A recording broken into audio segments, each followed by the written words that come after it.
right, good morning YouTube. What's happening today is I'm going to be performing a brake upgrade on my 2005 Corvette. This is a base model. One of the options for this car is a J55 slash Z51 slash HD brake upgrade. And basically what that means is that the rotors are larger. It still uses the same caliper and everything, but the rotor is going to have a little bit more of a diameter, and I think they might be a little thicker also. Not 100% sure on that.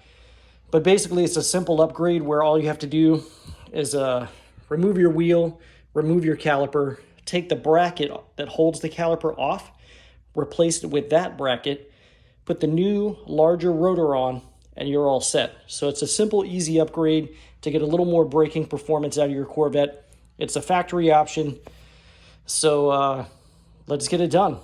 First thing I'm going to do is go ahead and pop this wheel off.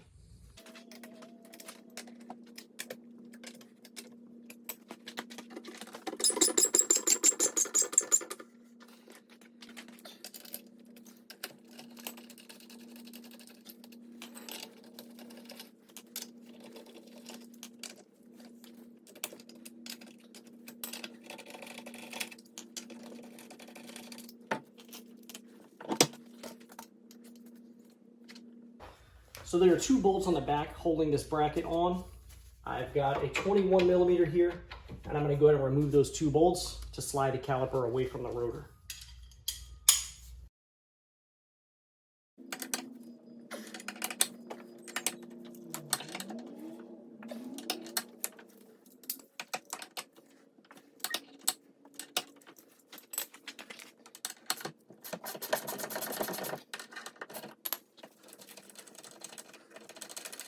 So here's the bolt here. You can see it's quite a large bolt. And again, there's going to be one on the top and bottom. And for reference, what you're looking at is the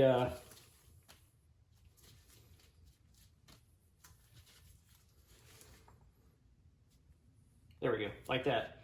It's the bolt that goes in these two right here on the factory bracket. And as you can see, this bracket is going to hold it out a bit further. I'll do a side-by-side comparison once I get this all taken apart.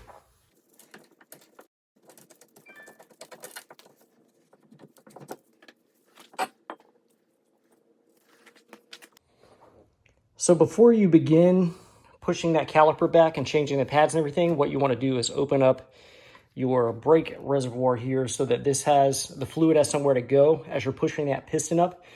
And if it's almost full, like mine is, you may have to take a syringe or something and pull some of that fluid out so that you're not overflowing. So just keep an eye on that when you're pushing that piston back in. Here's a quick side-by-side of the old rotor versus the new. You can see the new one is got a bit of a larger diameter than the old one.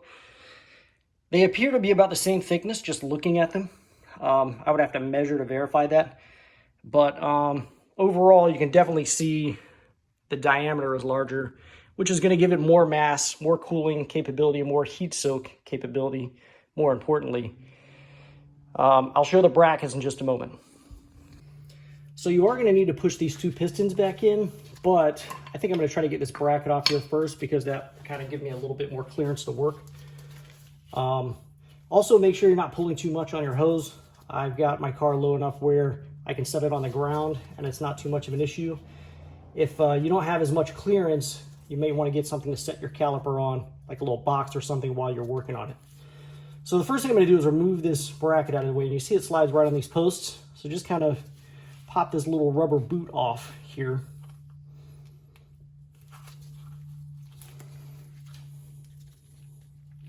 Just kind of slide it down. You see it just pops right off. And then once you have that boot popped off, that whole bracket slides right off. So that's how easy it is to remove that bracket. Now I'm going to push these pistons back up in, and the way I'm going to do that, I'm just going to take my pad, my old pad, put it back on the caliper there.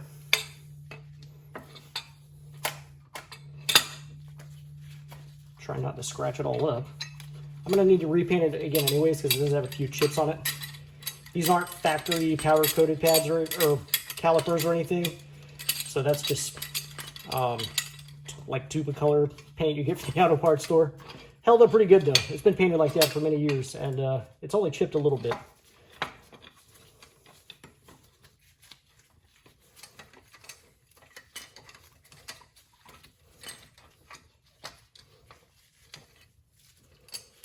This is going to be somewhat of a pain because it has 2 pistons.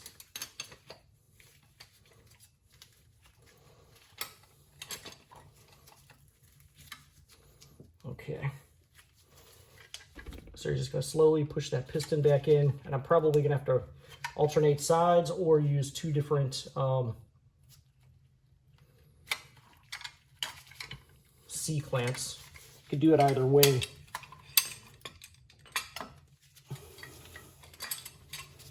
But the key is you want to push both of these pistons back in, and don't forget about your reservoir, that you're not overflowing that either. So keep an eye on that. In fact, I'm going to go check it now. We're still okay, so let's keep going. So that one's bottomed out, feels like. And of course, I have a defective C-clamp here. That makes things more fun. And that one is also bottomed out. So we are good to go on that front. So the next thing you want to do is clean this up if you're going to paint it. I'm going to give it a couple little shots real quick of some black, and then I'm going to have to let it sit for a while to let that dry before I start putting everything back together. So the next thing you can work on while you're doing that is moving these boots to your new bracket there. And these just pop right off. You saw how easily they came off. So I stacked that new caliper bracket on top of the old one and line up the mounting bolt holes. You can see that it's just a hair out further, but I suppose that's enough to compensate for that increased diameter in the rotor. So that's going to be the difference in the brackets.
I'm just using a bit of copper wire there and hanging this up so it dries.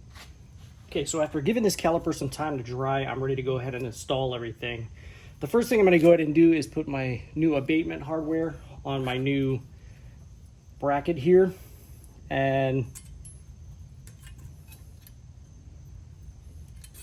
basically you just orient it in the way you want it to go, or the way it fits, I should say, and then just push it into position.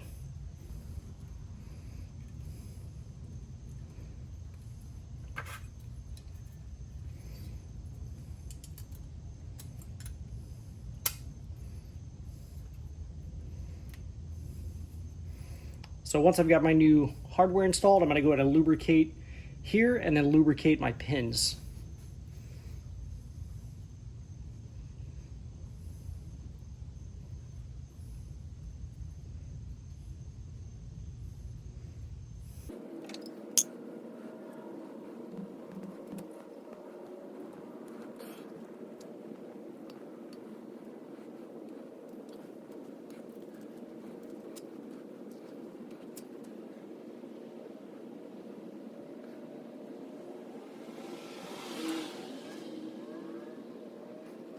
And then I'm going to go ahead and lubricate my brake pad contact points.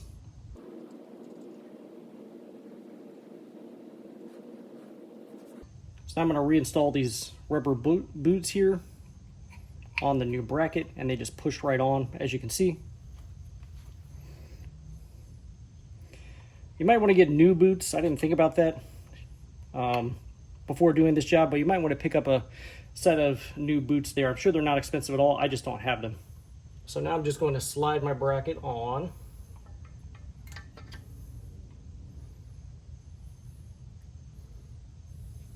Maybe.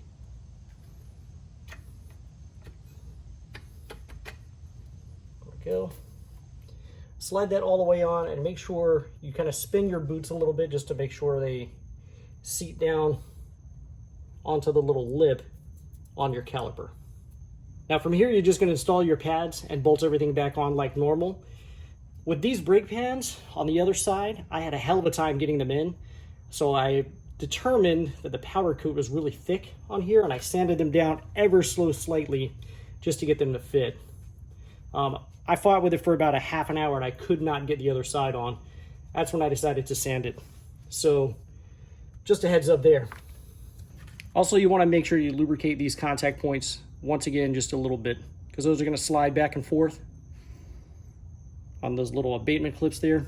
So you just want a little bit of lube at that contact point just to allow your pad to float around a bit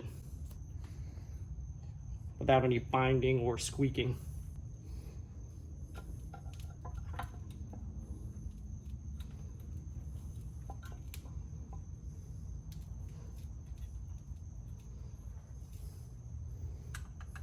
So if you know a secret to this part and you want to share it with everybody down in the comments, feel free.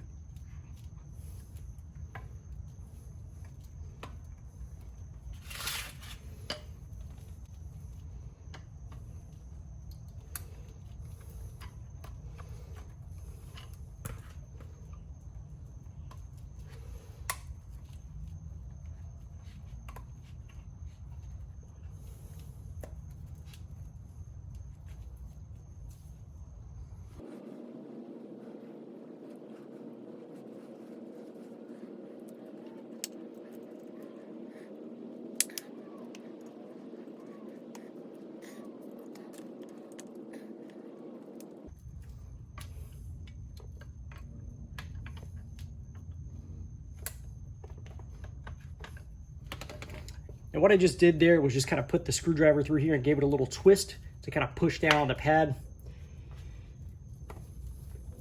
And that kind of helped get everything seated in there. As you can see, it was still plenty tight after doing a bit of sanding on that powder coat. So now just grab your rotor, slide that on, slide your caliper on,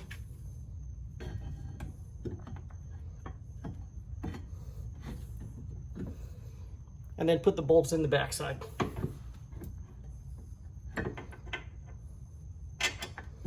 Now with these, they did have a little bit of blue Loctite on the back, so it's probably not a bad idea to also place blue Loctite back there.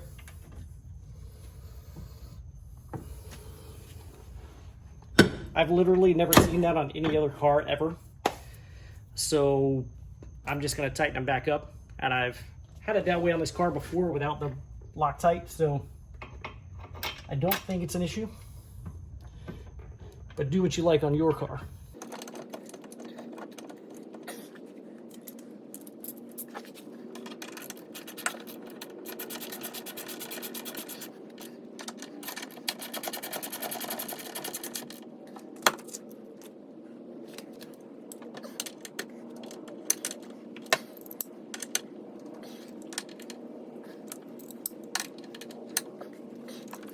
Now then, the final detail for me is removing and revealing the Corvette logo there. So I'm just going to take a bit of sandpaper here, and I'm going to very gently and cautiously take my time and just sand this black paint right off the lettering there. I'm going to make sure I go in the same direction up and down like this, because I want that all to be uniform looking and look good. Be very careful not to sand any of these other edges or anything. That's why I just have a really small strip of sandpaper here. And I'm using my finger to just carefully rub the paint off. Make sure you take your time with this step, because you can easily mess up your paint on your caliper if you're not careful. Again, if you know a better way to do this, drop it down in the comments. I've done it this way a couple of times and it has worked out well for me.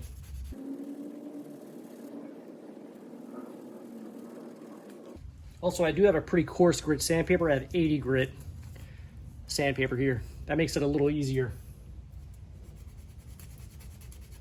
It's also probably a little more risky because if you slip, you're going to put a pretty deep scratch in your caliper.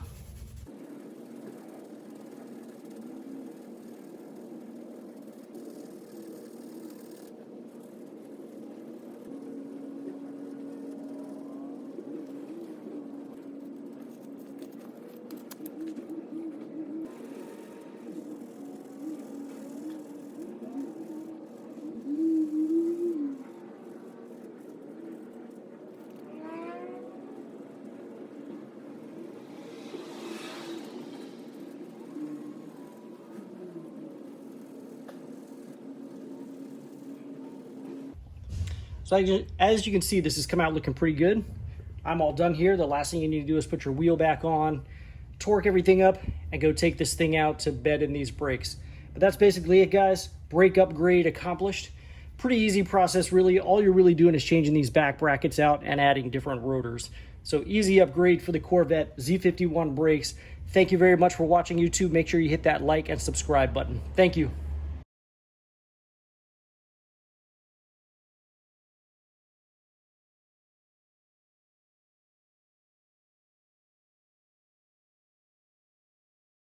Everyone, if you enjoyed today's video, I would invite you to go ahead and hit the subscribe button down below right there on the right-hand corner.